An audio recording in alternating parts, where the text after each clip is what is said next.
Olá pessoal, iniciando a nossa live de hoje, sexta-feira, 19 horas, anunciado, solicitado e agora cumprido. Vamos falar sobre Covid-19, é doença ocupacional ou não?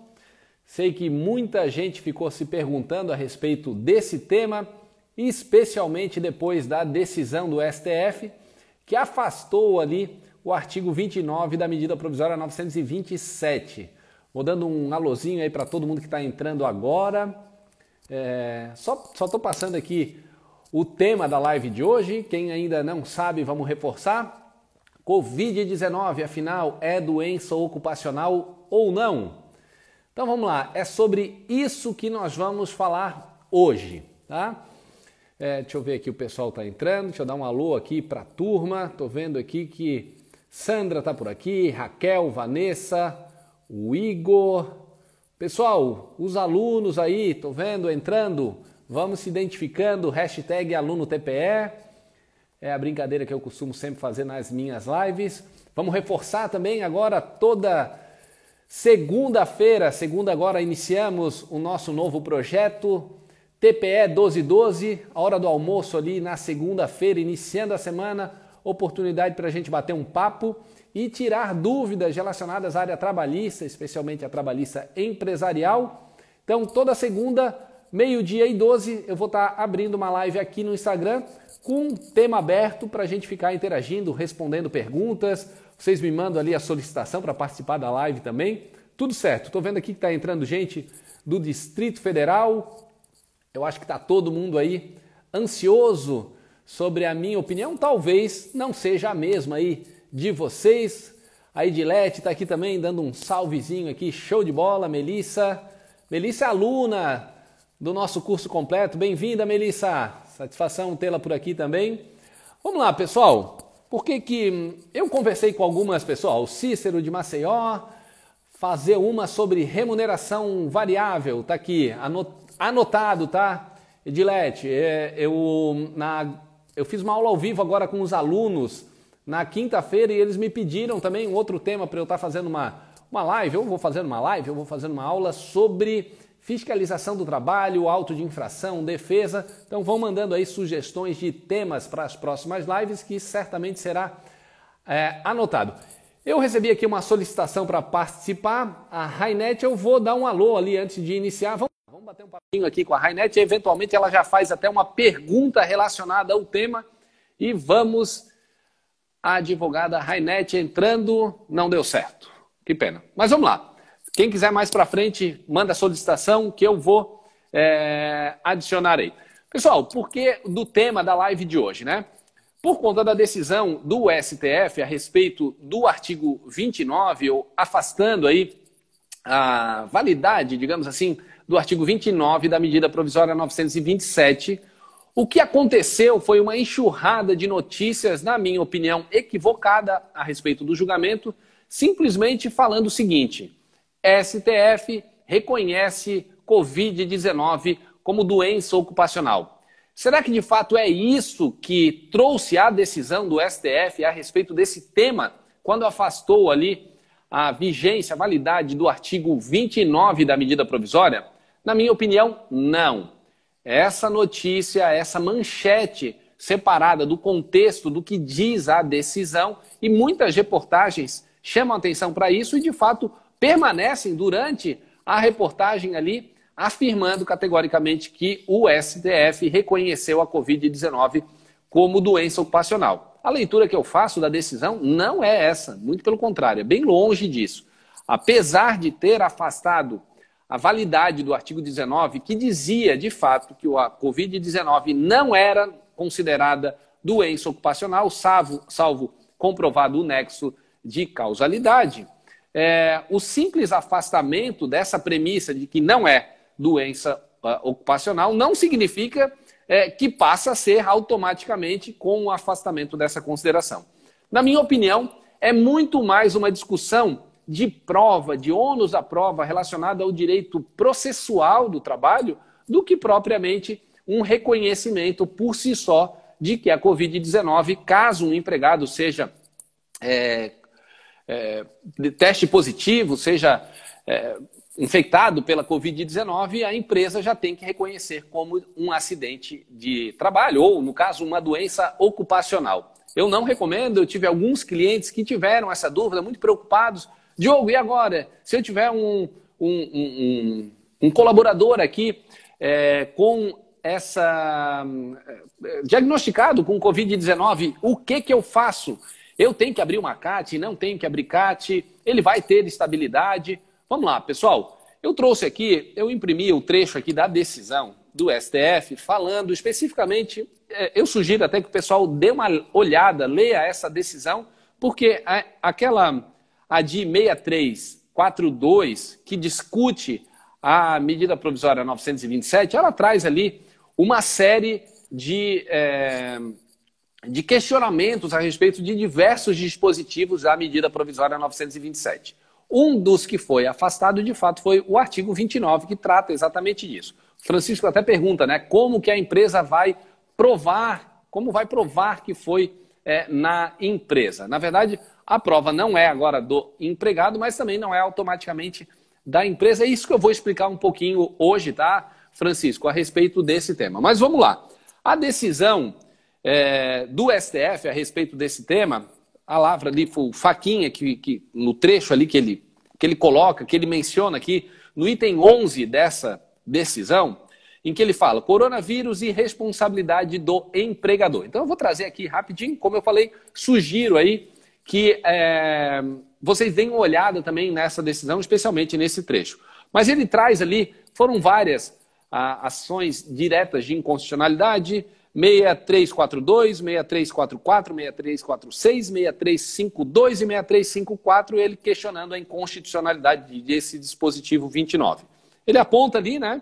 Assim está posta a norma impugnada. Artigo 29, os casos de contaminação pelo coronavírus, Covid-19, não serão considerados ocupacionais, exceto mediante comprovação do nexo causal.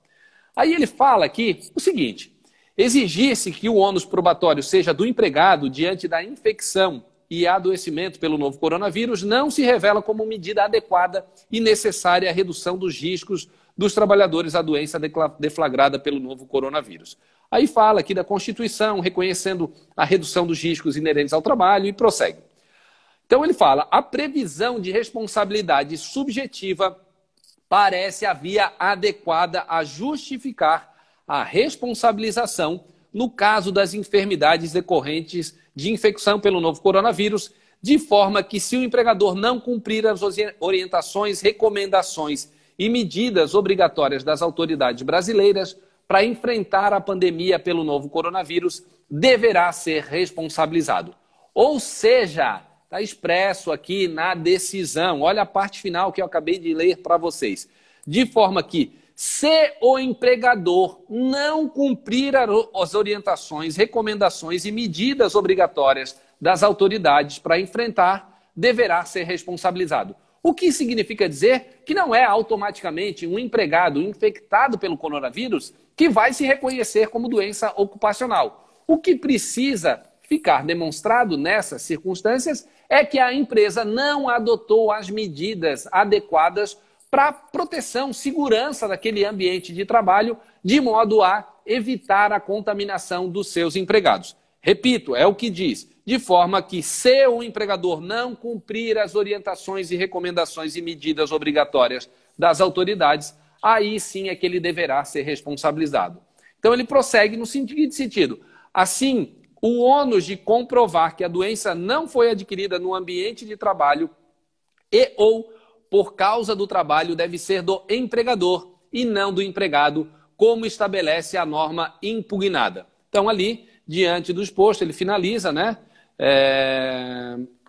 O artigo 29 afronta o que dispõe o artigo 7º, inciso 22 da Constituição, não no sentido da redução dos riscos inerentes ao trabalho, invertendo, portanto, o ônus probatório nesse caso específico. Ele conclui que ele diverge do ministro relator, que era o Marco Aurélio, e julga procedente o pedido de suspensão por inconstitucionalidade do artigo 29. Vamos lá, muito se falou, né, criticando inclusive esse dispositivo no seguinte sentido, que é a tal prova diabólica ali a ser imposta ao empregado a comprovar como é que ele ia fazer essa comprovação de que, de fato, a contaminação se deu dentro do ambiente da empresa. Uma prova, por vezes, praticamente impossível de se demonstrar. Mas vamos fazer a pergunta inversa também? Transferir o ônus para o empregador, no sentido de ele comprovar que a infecção não foi dentro das suas dependências, também não estaríamos falando aqui de uma exigência de prova de fato negativo, ou seja, eu tenho que provar que determinado fato não aconteceu, também não é uma exigência, talvez, em algumas hipóteses até impossível de ser demonstrada. Se nós temos a prova diabólica, o sentido da dificuldade ou, por vezes, da impossibilidade de demonstração pelo empregado dessa contaminação, no meu entendimento, ao empregador, talvez é mais difícil ainda por conta de a gente transferir ao empregador o ônus de provar fato negativo. Ou seja, como é que eu vou provar que não foi nas minhas dependências em que esse empregado foi infectado? Em linhas gerais, então, o que nós temos aqui, conforme, pelo menos esse é o meu entendimento, do que traz a decisão do STF nesse sentido, é uma discussão de ônus da prova. O que vai competir, aí sim, a empresa demonstrar que o ambiente onde estava trabalhando aquele empregado era seguro, saudável o suficiente para evitar ou minimizar, pelo menos, os riscos de contaminação pelo coronavírus. Então, em circunstâncias normais, o que eu recomendaria? Deixa eu até dar uma olhadinha aqui, se teve alguma pergunta. Não, se tiver, o pessoal coloca de novo. Mas vamos lá, o que em condições normais ali, o que poderia ser feito pela empresa? Gente, redobrar os cuidados com as causas de contaminação pelo coronavírus. De que forma? Colocando o ambiente ali seguro, fornecendo álcool em gel para que os seus colaboradores possam ali estar desinfectando as mãos com o álcool em gel, ter disponibilidade, um banheiro adequado para fazer a lavação, lavar as mãos com sabonete neutro, com toalha, com papel toalha, seja lá o que for, recomendando ou orientando os colaboradores a assim procederem, né, mantendo a higienização do local de trabalho, das mãos, enfim, fornecimento de máscaras e a exigência do cumprimento dessa determinação. O empregado precisa estar trabalhando de máscara, ter um afastamento no local entre as mesas, recomendação de 1,5 m, né? Essa seria a recomendação de afastamento de um local de trabalho ou outro. Então, essas circunstâncias é que, caso um empregado seja infectado pelo coronavírus, é que vão possibilitar à empresa afastar o reconhecimento dessa doença ocupacional, porque agora nós estamos num cenário em que a contaminação, já há algum tempo inclusive, que a contaminação se dá de meio comunitário, como se chama, né? No linguajar mais técnico, em que não dá para se apurar exatamente da onde que veio essa contaminação. Às vezes tem um foco, alguém que viajou em determinado país, retornou, esse é o foco ali de disseminação daquela doença. Agora não, pode ser no ambiente de trabalho, pode ser caminhando pela rua, pode ser dentro do Uber, pode ser entrando num supermercado, é muito difícil se identificar isso. Então, nessas circunstâncias, o que compete à empresa, no meu entendimento, é deixar o ambiente seguro a esse ponto, para que, caso haja uma contaminação, a empresa tenha meios e modos de justificar que ela tomou todas as cautelas para a prevenção e que não pode ser imputada a ela a responsabilidade de uma contaminação que eventualmente foi num outro local que não tem como precisar que seja efetivamente ali naquela empresa, dentro ali do ambiente daquela empresa. Então, na minha opinião, ponto de partida, o que a empresa precisa fazer? Fornecer todos os equipamentos de proteção e os cumprimentos das recomendações e orientações das autoridades nesse sentido de evitar a contaminação. É primordial que a empresa faça isso. Não tem... a empresa permitia que todo mundo trabalhasse um do lado do outro, não fazia a exigência de utilização de máscaras no ambiente de trabalho, não fornecia álcool em gel e por aí vai. Gente, provavelmente vai ser de fato reconhecido essa eventual contaminação pelo coronavírus como uma doença ocupacional, porque ela não permitiu ela não atendeu, vamos repetir o que diz aqui o artigo 7º da Constituição, ela não reduziu os riscos inerentes ao trabalho por meio de norma de saúde, higiene e segurança. Então, ela não tomou as medidas adequadas. Tão importante quanto tomar essas medidas adequadas, passando comunicado, orientando, talvez as empresas maiores que têm CIPA ali instalada, têm o técnico de segurança, redobrando os cuidados em relação a isso, inclusive, especialmente aí no caso de quem tem CIPA funcionando, está atento para esse detalhe. Então, tão importante quanto proceder dessa forma seria a exigência da empresa também permanecer vigiando o controle dessas recomendações. Não basta simplesmente, vocês têm que vir aqui de máscara, passar a mão aqui, álcool em gel e por aí vai, e não fazer a fiscalização. Então, permitir que os colaboradores estejam trabalhando sem máscara, sem o afastamento necessário. Então, nessas circunstâncias, além de fornecer, compete à empresa também o cumprimento, sob pena de, vamos lembrar, a culpa invigilando, né? Não estando ou não sendo a empresa diligente no cuidado de verificar se aqueles equipamentos estão efetivamente sendo utilizados pelos empregados, caberia aí sim a responsabilização da empresa nesse sentido. E daí eu digo, se tem recomendação, se tem orientação, se tem fornecimento de todos esses equipamentos e o empregado não está utilizando eventualmente aquilo que foi fornecido pela empresa ou não está seguindo as recomendações nesse sentido, o que a empresa pode fazer?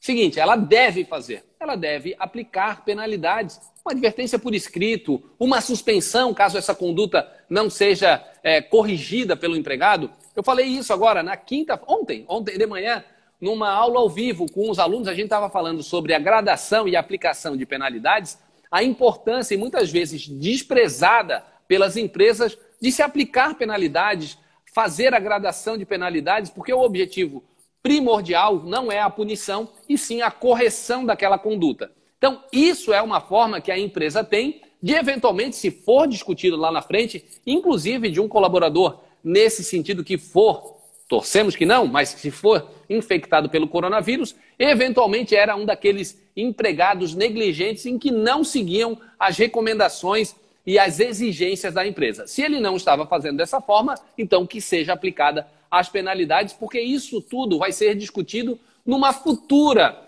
eventual ação trabalhista, inclusive, ou uma discussão ali administrativa para verificar se o nexo causal foi ali dentro da empresa ou não. Então, se por um lado compete à empresa fornecer os equipamentos, seguir as recomendações e cobrar o cumprimento dessas recomendações e o uso desses equipamentos eventualmente fornecidos, a não utilização e o não acatamento a essas recomendações, a empresa tem o dever de aplicar as devidas penalidades a esse empregado, de forma que, caso seja discutido lá na frente, a empresa tenha, inclusive, condições de dizer, olha, o que competia a mim, o que estava dentro do meu alcance, do meu controle, eu fiz para evitar a contaminação, mas esse empregado foi negligente nesse ponto e acabou, então, sendo contaminado. Então, vamos retornar todo o nosso pensamento para deixar isso muito claro. Lembrando, a minha opinião é uma situação de ordem processual, não é um reconhecimento automático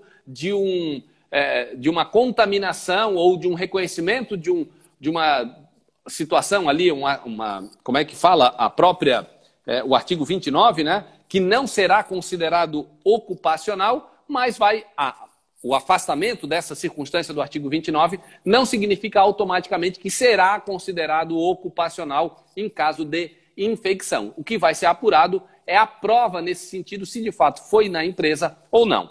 Então, se acontecer de um empregado estiver ali contaminado, testou positivo para o coronavírus, o que a empresa tem que fazer? Óbvio, vai afastar, não vai permitir que ele esteja trabalhando naquele ambiente do trabalho. Ela deve imediatamente emitir a CAT? Na minha opinião, não. Não deve se emitir a CAT. Se houver, inclusive, uma discussão, o empregado pode, através, inclusive, do seu sindicato, abrir a CAT. Então, eu não recomendo que a empresa faça a abertura da CAT ou esse reconhecimento próprio de um acidente ou de uma doença aí, ocupacional, pelo simples fato de ser o coronavírus e talvez aí por conta de uma orientação, uma leitura que ela trouxe ali apressada da decisão do STF em algum site qualquer. Não é automaticamente uma doença ocupacional. Eu trouxe esse exemplo, inclusive, para um cliente meu. Tem aqui em Florianópolis, isso estou falando porque foi bastante divulgado aqui na imprensa, nas mídias, um determinado supermercado em que teve ali 7 colaboradores que foram infectados pelo coronavírus, afastados pelo coronavírus, ficou inclusive as atividades ali suspensas num determinado período. É evidente que numa situação dessa, se advogado fosse desse supermercado, eu recomendaria que a empresa fizesse a abertura da CAT, porque nesse caso, evidentemente está demonstrado que aquela infecção ali, pelo menos dos demais, pode ser o primeiro, pode ter pego fora, mas todos os outros foram dentro daquele ambiente de trabalho, tanto que naquele determinado setor, todos eles foram infectados pelo coronavírus. Então, querer agredir os fatos numa situação dessa, dá para ver, é evidente que a contaminação, por conta de estar naquele mesmo local, se deu ali no ambiente de trabalho. Então, nesses casos, aí sim, eu recomendaria que a empresa fizesse a abertura da CAT. Agora, numa circunstância isolada, eu não recomendaria aos meus clientes que assim o fizessem. Vamos lá, aconteceu uma situação dessa. Quem estava trabalhando se recomenda, inclusive, o afastamento, o isolamento, essas recomendações básicas que devem ser feitas em situação dessa natureza. Se alguma outra pessoa que trabalhava com aquele que foi infectado testar positivo, é sinal de que provavelmente aquela infecção de fato se deu dentro do ambiente de trabalho. Então, nesses casos, é que a gente vai estar falando de uma circunstância ou uma consideração como ocupacional, essa contaminação pelo coronavírus. Em circunstâncias normais e desde que a empresa esteja atendendo ali ou cuidando, sendo diligente no cumprimento das orientações e recomendações das autoridades médicas brasileiras nesse sentido, não recomendo automaticamente que se proceda dessa forma. Vamos lá, deixa eu voltar aqui um pouquinho, porque eu vi que algumas pessoas foram fazendo algumas perguntas e vamos estar respondendo então, enquanto eu dei aqui a minha opinião e pode ter gente aí divergindo em relação a isso. Vamos lá. A Ana Rosa fala aqui, no caso dos motoristas de caminhão que não podem parar, transporte de combustível, eles ficam na estrada, serviço essencial. Vamos lá. Ana Rosa, mesmo no serviço essencial, a probabilidade, evidentemente, por exemplo, um médico, uma enfermeira, a probabilidade e até a presunção da contaminação se dá dentro do ambiente de trabalho, especialmente, por exemplo, se ela está lidando com pessoas infectadas pelo coronavírus, a probabilidade de reconhecimento como ocupacional é muito grande, por conta até do risco daquela atividade. Agora, um motorista de caminhão ou outras circunstâncias, quem trabalha em serviços tidos como essenciais, mas não vinculados à saúde, não me parece que automaticamente é o caso de se reconhecer aí uma doença como uma doença ocupacional. Precisaria demonstrar esse nexo nessas circunstâncias e talvez não, nesse caso também caberia à empresa demonstrar todas as cautelas feitas pela empresa para evitar. Olha, eu fornecia álcool em gel para esse motorista, ele tinha ali todas as orientações de utilização de máscara para não parar em determinados locais, para assim que ele voltar à empresa, ele tinha que trocar o uniforme de forma isolada e por aí vai. Enfim, cada atividade é importante que tenha também uma orientação técnica e talvez o advogado não é a pessoa mais adequada para fazer todas essas orientações, talvez um técnico em segurança que vai dizer, ó, nesse tipo de atividade a roupa a ser utilizada seria essa, as recomendações para evitar a contaminação seriam essas, que seria diferente, por exemplo, de quem trabalha num escritório, na parte administrativa. Então, essas recomendações próprias para cada atividade é que devem ser seguidas à risca, de forma a empresa ter argumentos para afastar esse reconhecimento como ocupacional. A Camila, empresa que demite funcionário com Covid-19. Vamos lá. Se ele tem Covid-19, o primeiro ponto é determinar o seu afastamento e não dá para se fazer essa demissão de quem está, de fato, infectado por conta de que o contrato de trabalho ali vai estar suspenso nesse período em que ele tiver nesse afastamento. Até o PH Rogani botou aqui, discriminatória. De fato, tem súmula, né? A gente tem súmula tratando a dispensa discriminatória naqueles casos em que o empregado é portador de alguma doença que possa causar estigma, situação, por exemplo, como a AIDS, se reconhece muito o câncer também, né? Essas doenças estigmatizantes. Ainda é muito recente, mas de fato, o portador, assim, especialmente no início de coronavírus, é meio que um páreo aí na sociedade, porque as circunstâncias de determinação de isolamento, então há uma tendência de se entender como uma doença também estigmatizante. Se o fundamento da demissão foi por conta dessa circunstância de um funcionário infectado pela Covid-19, enquanto ele permanece ali testando positivo para a Covid-19, pode sim caracterizar uma dispensa discriminatória. Mas ao contrário, por exemplo, do HIV, que também é um vírus e pelo menos até agora não se descobriu a cura, o Covid-19, ele testou positivo, depois de curado do Covid-19, vai dar ali negativo, tem até, me parece, tem os anticorpos ali do Covid-19, enfim, é uma doença tida como curável. Então essa circunstância não dá direito aí a esse empregado automaticamente estar blindado de uma estabilidade e não poder mais ser demitido, seja por qual for circunstância, sob o manto da estabilidade. O que poderia acontecer, a gente poderia cogitar, caso seja reconhecida esse funcionário com Covid-19, Camila, e que foi infectado dentro do ambiente de trabalho, aí sim nós estaríamos falando de uma estabilidade para esse empregado por conta, caso houvesse também, certamente haverá, um afastamento ali pelo prazo superior a 15 dias. Então, nessas circunstâncias, poderia ele sim, aí sim, está reconhecido uma estabilidade por conta desse afastamento, caso haja o reconhecimento como ocupacional essa infecção, ok? Vamos lá.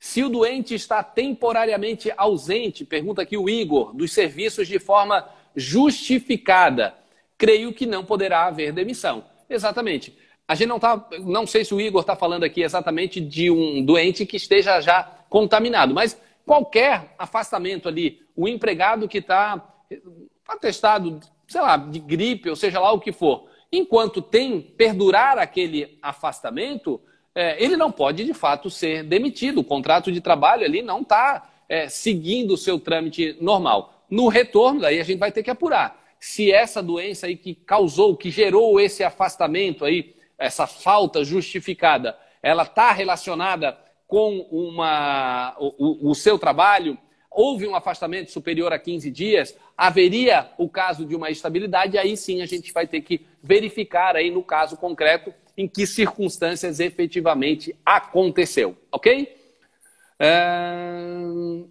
A demissão ocorreu depois dos 14 dias de atestado afastamento de quarentena. A Camila coloca aqui. Camila, vamos lá. Houve, de fato, essa infecção, o teste como Covid-19 ou não? Vamos lá. Eu não sei quem foi que comentou ali que poderia ser reconhecido como discriminatório. A gente teria que ver as circunstâncias em que foi feito, de fato, não só essa demissão, mas também esse reconhecimento como doença ocupacional ou não, ok? Como a Edilete, como proceder com os demais funcionários do setor, sabendo que um foi infectado. É seguir as recomendações próprias das autoridades. Tem que determinar o isolamento, eles têm que ficar em quarentena. Eu tive o caso aqui, eu participei de um evento em que tinha uma pessoa que posteriormente testou como positivo no coronavírus. Eu fiz ali, além de mim, outras pessoas que participaram daquele evento, só para deixar claro, foi antes do isolamento, tudo ainda não tinha isso, depois eu cumpri rigorosamente também todas as recomendações aí, não pode sair, fique em casa, alguns aspectos concordando ou não, mas estava aqui cumprindo a lei. Mas foi antes disso, eu acho que eu já até falei, eu deixei de ir num show que ia ter uma aglomeração muito maior, seguindo uma recomendação, não era uma determinação da Prefeitura de Florianópolis, segui a recomendação, fui numa festa muito menor, com poucas pessoas, mais amigos e infelizmente tinha uma pessoa infectada, mas que está amiga pessoal, que está muito bem, obrigado, recuperada. E depois que a gente recebeu a notícia de que testou positivo, eu cumpri aqui, eu fiz o meu isolamento, permaneci em casa. Então, Edilete, nesses casos também, aqueles que tiveram esse contato com o empregado infectado devem ser também postos em quarentena, isolamento, seguindo aquelas recomendações próprias para esse caso, ok? Então é isso, ela perguntou, né? Uma dúvida, a empresa primeiro suspendeu um contrato 4 dias, depois revogou, optou pela redução, como procede o pagamento? Nanda, eu vou te pedir, Nanda, para me mandar essa dúvida por direct, vamos concentrar as perguntas aqui mais relacionadas a esse tema. Eu sempre sou bem disponível e já faço o convite até, Nanda, toda segunda-feira, vamos relembrar aqui, o nosso canal faz o TPE 1212, então abro ali na hora do almoço, você está almoçando, Nanda, bota um fone de ouvido, faz a pergunta, ouve, ou me chama aqui para a gente interagir mesmo, mas vamos só focar, porque segunda-feira o tema é aberto, mas hoje é mais relacionado à Covid-19, doença ocupacional ou não. Então vamos concentrar aqui, só porque tem outras perguntas para eu responder. Não me leva a mal, hein, Nanda? Não fica brava comigo, mas é só para a gente manter a ordem do tema proposto, ok? A Diana pergunta, portanto, para profissionais ocupacional. Presumo aqui que a Diana esteja falando de quem trabalha, né, com serviço essencial ou relacionado à área médica, que tem mais contato. Não necessariamente, não automaticamente, mas as chances, na minha opinião, evidentemente, a gente não pode fechar os olhos à realidade. As chances de infecção são muito maiores e, portanto, a empresa teria muito mais trabalho em afastar esse nexo, em demonstrar que tomou todas as cautelas, porque o próprio ambiente já está sujeito a esse tipo de infecção, ok? E ela complementa, né? Profissionais da saúde ocupacional, não necessariamente. Vamos ver o caso concreto, mas via de regra vai ser. O Barreiro, vamos lá. Professor, empregado envia para a empresa atestado informando a contaminação do Covid-19. A empresa deve realizar a CAT. Eu falei sobre isso ainda há pouco, tá, Barreiro? Na minha opinião, não é automaticamente se emitir ou abrir a CAT, porque se a empresa assim fizer, ela está reconhecendo ali aquela circunstância, aquela contaminação como ocupacional. Como eu falei anteriormente, eu não entendo a determinação ou a decisão do STF não impõe por si só, afastando o artigo 29, passa a ser considerado ocupacional qualquer empregado com vínculo de emprego que tenha atestado positivo para a Covid-19, que aquilo ali seja obrigatoriamente ou necessariamente ocupacional. Então tem que ver as circunstâncias. Eu trouxe alguns exemplos aqui, até o caso do supermercado aqui em Florianópolis, que em situações dessa natureza, 7 empregados foram afastados por terem sido contaminados pelo Covid-19. Nessas circunstâncias, eu recomendaria, eu acho que a empresa deveria realizar a abertura da CAT. Mas em outras situações, de modo isolado, a empresa, caso queira abrir aí a CAT, talvez vai estar reconhecendo algo que poderia estar discutindo e demonstrando que ela tomou sim todas as cautelas. Então, não seria automaticamente aí uma determinação, uma orientação para abertura de CAT. Pessoal, deixa eu só tirar o fone aqui rapidinho, porque eu estou aqui no meu subsolo, tá um friozinho na rua, eu fiquei aqui um pouco preocupado com o frio, botei a minha blusa que eu vim da rua, mas aqui está um calor e o controle está longe, não vou sair aqui do meu cantinho, vamos prosseguir, já tirei a blusa e por aí vai. Deixa eu dar uma ajeitada aqui no topete. Ó, tá aqui, ó, olha o mito ali atrás, ó, Elvis. Não que eu me inspire nele em relação ao meu cabelo, não, é porque eu tô ficando careca, daí eu tenho que dar uma disfarçada, tá, pessoal? Mas rock and roll é com o cara mesmo. Esse é dos bons, dos meus. Mas vamos lá.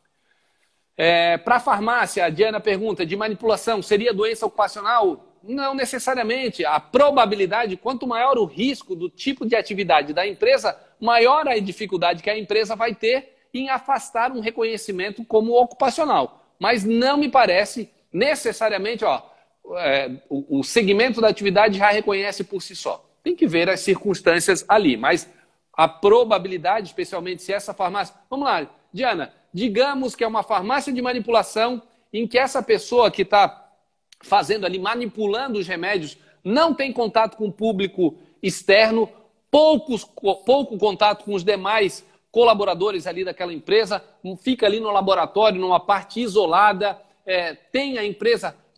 fornece ali todos os equipamentos de proteção, tem todas as orientações, tem um afastamento, tem álcool em gel, tem máscara. Eu acho que a empresa tem boas condições de demonstrar que aquela circunstância de uma eventual infecção de coronavírus não foi dentro daquele ambiente de trabalho. Agora vamos falar o contrário, é uma farmácia de manipulação que tem muito contato com o público, que a empresa não está fornecendo álcool em gel, não fazia a exigência da utilização de máscara. A probabilidade de ter reconhecido como ocupacional em caso de infecção é muito maior, ok? Vamos lá.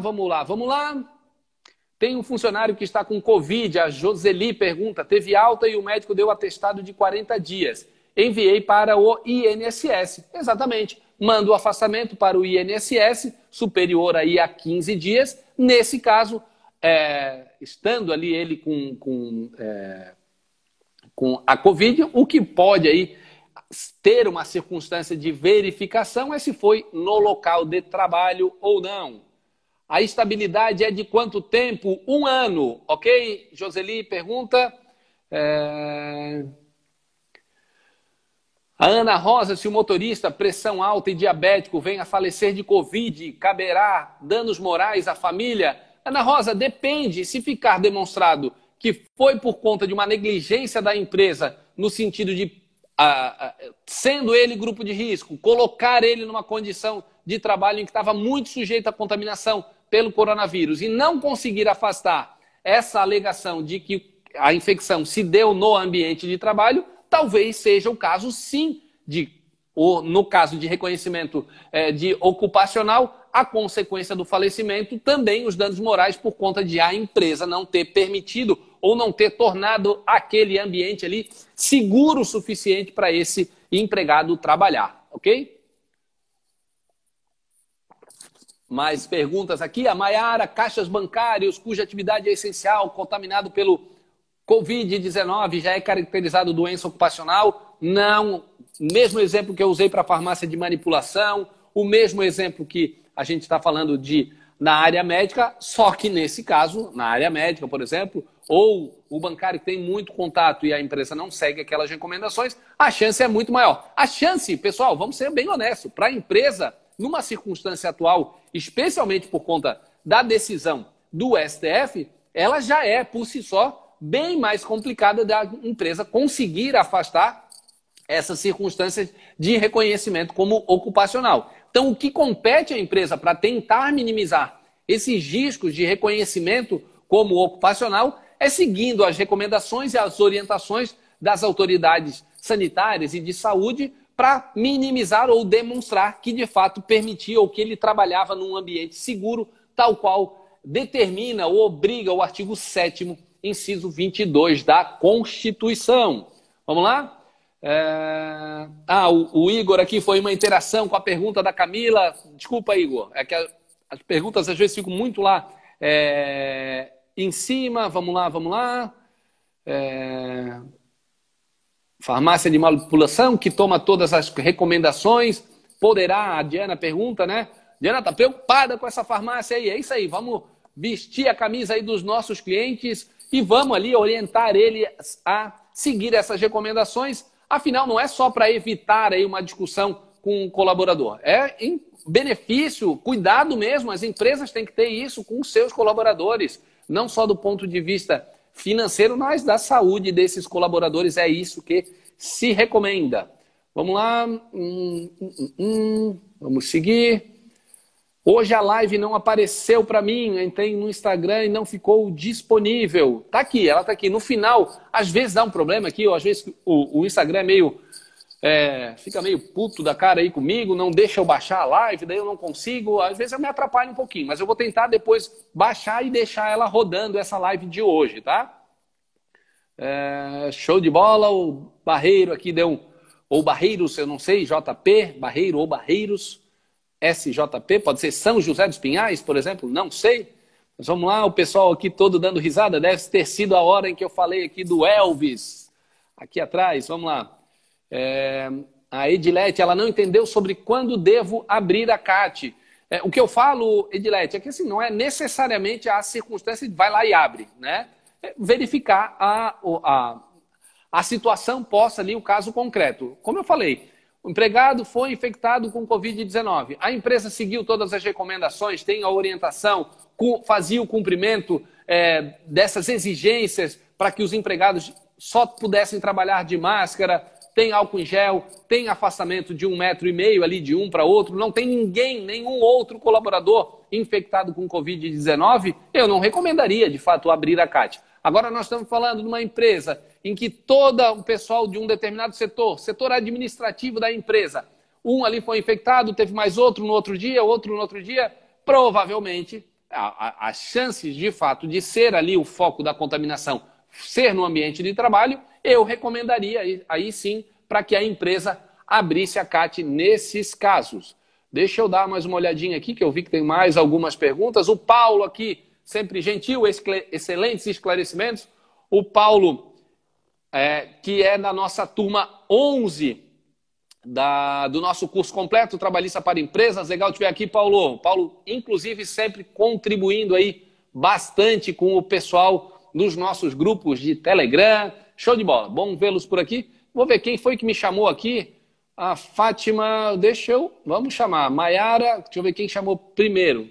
Acho que foi junto aqui. Vamos ver se eu adiciono a Maiara. Vamos lá. Ver se ela vai aceitar. Senão eu chamo você, Fátima. Opa, estou quase ouvindo. Maiara, está me ouvindo?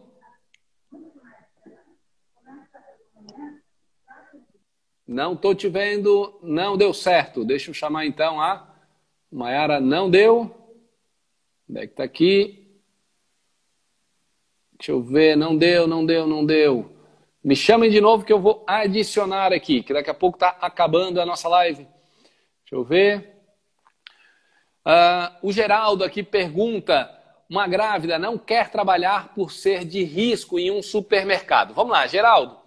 Automaticamente, quem é grupo de risco não pode trabalhar? Não, se não tiver nenhuma recomendação, uma determinação médica determinando o seu afastamento, tem que trabalhar. Então, assim, o que a empresa tem que fazer as circunstâncias para esse pessoal de grupo de risco, eles têm, digamos, uma espécie de privilégio naquilo que pode evitar. Por exemplo, a concessão de férias antecipadas.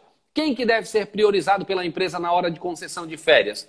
Aqueles que estão no grupo de risco. Então, aqueles que podem ir trabalhar num teletrabalho, que se dê prioridade a quem está no grupo de risco. Gestantes, idosos, pessoas com problemas respiratórios e por aí vai. Mas não significa que automaticamente essas pessoas estão imunes ao trabalho ou que não podem ir trabalhar, a não ser que essa gestante tenha uma determinação de afastamento ali por um médico. E dependendo, inclusive, das circunstâncias em que se recomendar esse afastamento, pode até ser encaminhado para o INSS também. Mas a recusa em trabalhar pelo simples fato de estar no grupo de risco, na minha opinião, é uma recusa injustificada, muito embora eu entenda o receio da gestante ali, a preocupação que ela tenha, mas ela não tem socorro, na minha opinião, na lei, no sentido de que, por ser grupo de risco, automaticamente eu não vou trabalhar, a não ser que tenha uma recomendação, como eu falei, uma recomendação médica para esse afastamento.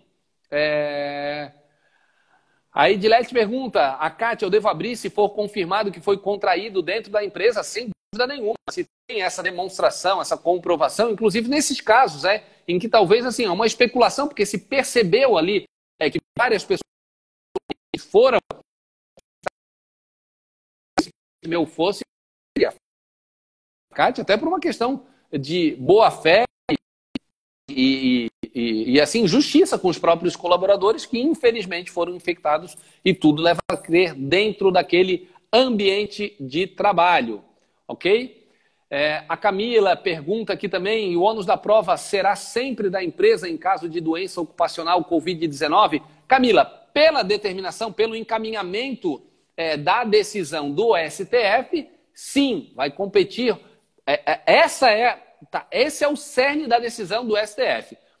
Como eu falei anteriormente, não é como se veiculou muito aí, STF reconhece Covid-19 como doença ocupacional. Não é isso. É que ela transferiu a decisão, afastou aquela hipótese, como previa a redação original do artigo 29, de impor o ônus da prova ao empregado a essas circunstâncias de comprovação de contaminação da Covid-19 pelo empregado, e agora passa a ser do empregador na medida em que afasta essa obrigação do empregado e permanece, então, como eu falei aqui anteriormente, vamos lá, como é que ela dizia? A previsão de responsabilidade subjetiva parece a via adequada para justificar a responsabilização das enfermidades decorrentes. Então, de forma que se o empregador não cumprir, então ele prossegue dizendo que o ônus de comprovar que a doença não foi adquirida no ambiente de trabalho ou por causa do trabalho deve ser do empregador. Essa sim é a decisão do STF nesse sentido.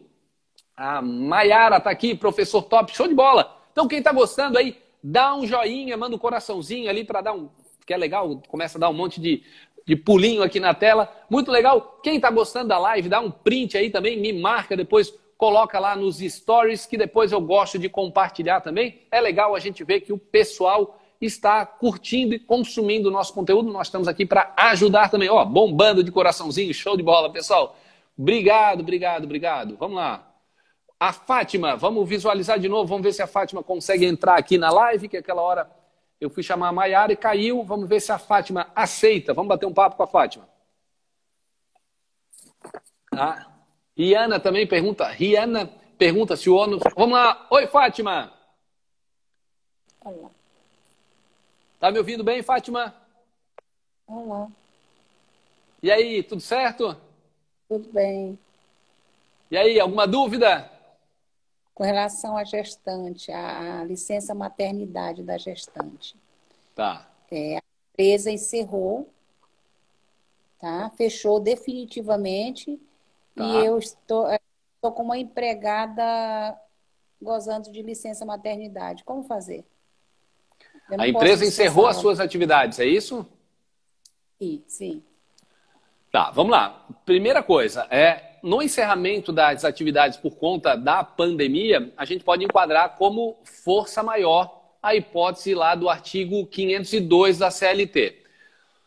O que a empresa teria que pagar para essa colaboradora seria o benefício que ela teria por conta do encerramento das suas atividades seria unicamente a metade do valor da multa do fundo de garantia, e eu tenho a opinião que não caberia também o aviso prévio. Mas nesse caso permanece a obrigação de pagamento de todas as verbas rescisórias e também o período correspondente à estabilidade dessa gestante. O fato de haver o encerramento das atividades dessa empresa, ainda que por conta da força maior, não afasta, no meu entendimento, a obrigação da empresa de manter o pagamento da indenização decorrente dessa estabilidade. Então, o benefício da empresa, nesse sentido, vai se limitar à metade da multa do fundo de garantia, e eu também entendo, tem muita gente que entende que não, que o aviso prévio deve compor as verbas rescisórias, mas eu entendo que não cabe o aviso prévio, porque o aviso prévio ele é decorrente naqueles casos em que a parte, tanto empregado quanto empregador, sem justo motivo for encerrar o contrato de trabalho. Só que aqui a gente está falando de um justo motivo. Há uma força maior. Por isso que eu entendo que não seria o caso de pagamento de aviso prévio nessas circunstâncias. Ok? Ok, beleza. Valeu, Fátima. Obrigado aí pela participação. Muito legal estar interagindo aí com vocês. Tchau, tchau. Obrigada. Até a próxima. Tchau. Show. Obrigado, Fátima. Vamos lá, vamos voltar aqui. Legal, legal. Ó, a ideia da nossa live, o TPE 1212, as lives de segunda-feira, é mais ou menos nesse formato, tá, pessoal? Quem não pôde participar, a ideia é essa, a gente está interagindo assim, respondendo perguntas, obviamente, e também a possibilidade de estar interagindo. Manda pergunta ali para mim, eu abro aqui, a gente vai conversando. Deixa eu ver. A Paula está aqui também, boa noite. Paulinha Versosa, estava na aula. Paula, show de bola. Da aula da turma 12, né? Estava na nossa aula agora ontem de manhã. batemos um papo também, show de bola. A Diana também está achando maravilhosa a live, dando palminhas ali, show, obrigado, Diana. Vamos ver se tem mais. A Line Teixeira, qual é o tema?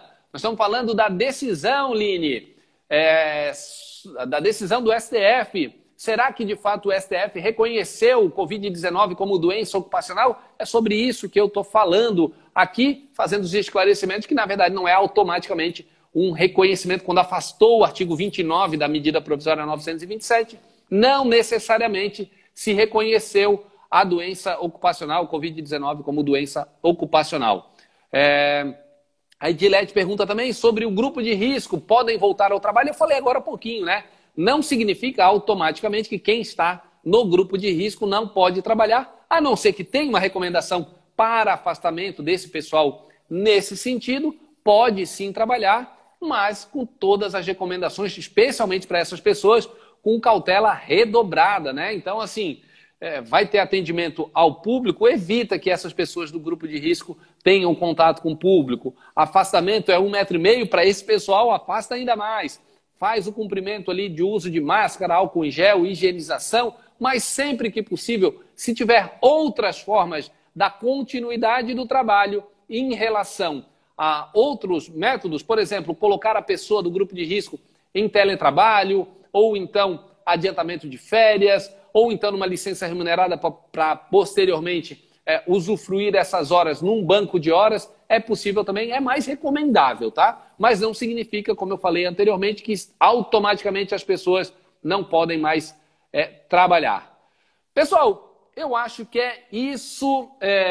A Edilete já deu férias e mais férias. Pois é, eu sei que tem os limites, mas também essa pessoa não está automaticamente amparada aí por conta da sua condição de risco. Mas vamos lá.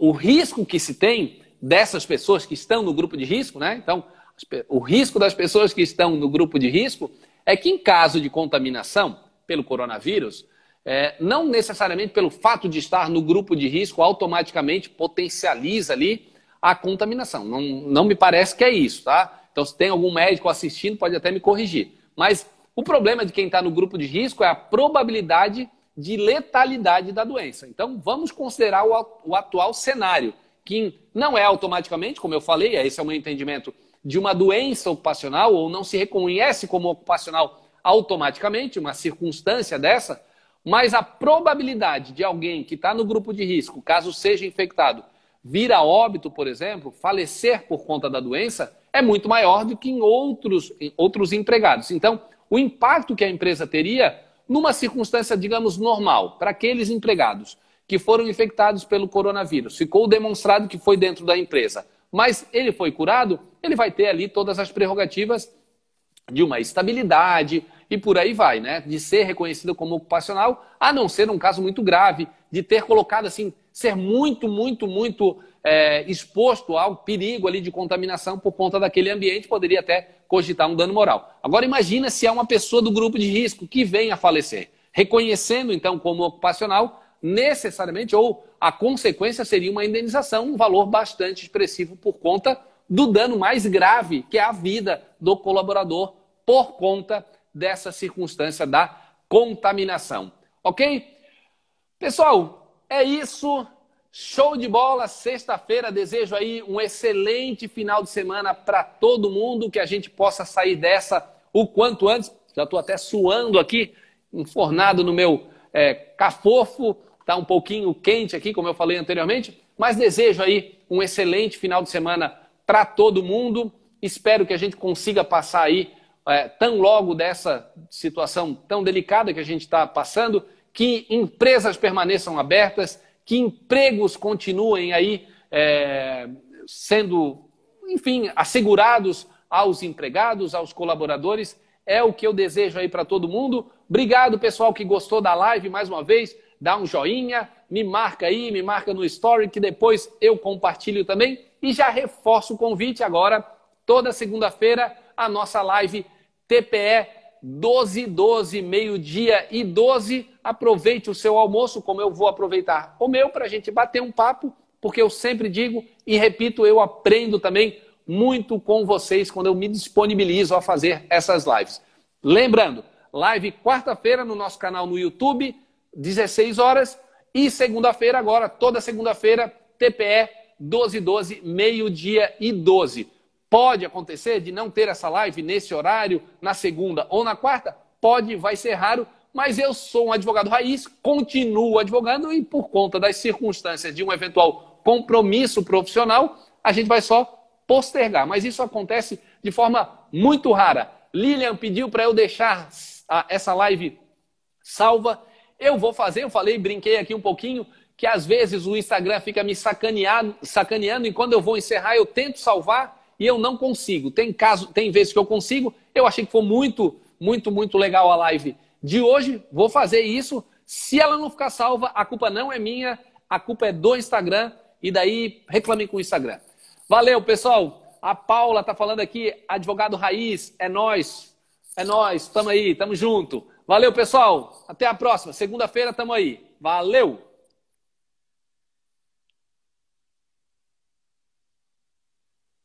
Deixa eu ver, não vou encerrar porque eu não, tentei aqui salvar, o que deu aqui, que eu não consigo. Como é que eu baixo isso aqui? Vamos lá. Vamos tentar salvar. Alguém me ensina aqui. Deixa eu ver. Vamos lá. Não consegui. Quero salvar. Não. Bom, vou tentar encerrar aqui. Mega live aqui ali. Lilian, eu encerrei e voltei, porque quando eu clico em encerrar, é para dar uma mensagem de se eu desejo salvar a live. Não está aparecendo aqui para mim. Vocês estão rindo, mas eu passo trabalho. Eu tento aqui não apanhar tanto e não passar vergonha, mas estou aqui passando vergonha e estou vendo que está todo mundo rindo. Pessoal, vou encerrar. Espero que eu consiga salvar essa live. Quem souber aqui como eu faço, porque para mim era para automaticamente aparecer. Tá aí, me chama comédia aqui.